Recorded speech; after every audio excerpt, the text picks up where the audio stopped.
FGW fédération des présidents groupe WhatsApp il est 17h40 ca Dakar tey samedi 18 janvier 2025 asalaamaaleykum.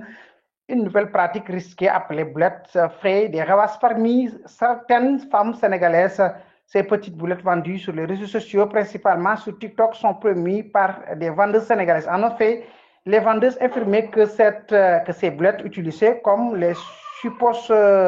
suppositoires augmentaient le volume des fesses, une promesse qui attire de nombreuses jeunes femmes sénégalaises. ñu ne daal benn xew-xew bu bees boo xam ne daal risqué na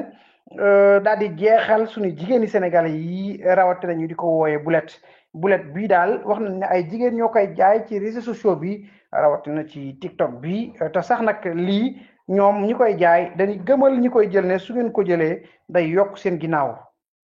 la yokk waaw ba tax na ñenn ci jigéen ñi ngi koy jël te xamuñu la leen ciy mën a fekk pourtant une jeune femme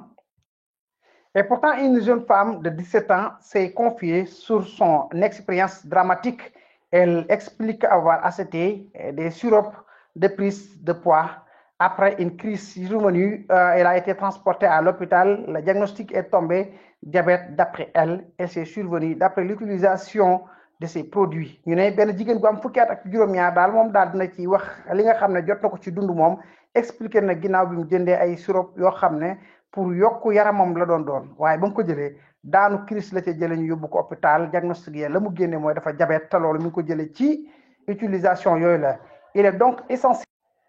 essentiel de se méfier pour des produits non homologués vendus en ligne. ñu ne daal jot na sëkk na kon ñu daal di moytandiku garab yi nga xam ne ñu ngi koy jaay te homologué wuñ ko maanaam daal nekkul yoo xam ne dañ koo xool ba certifié ne lii am na njariñ dana faj waaye itam baax na ci wér-gu-yaram doomu aadama ndax léeg-léeg nga jël loo xam ne yow li nga bëgg dana la ko defal waaye lan lay indiwaat ci sa yaram loolu la ñu bëri xam ba tax na daal ñuy jëfandikoo ci wàllum santé ñu ngi moytuloo jigéen ñi loolu muy sirop yi nii naan waaye lii nga xam ne ay bulet la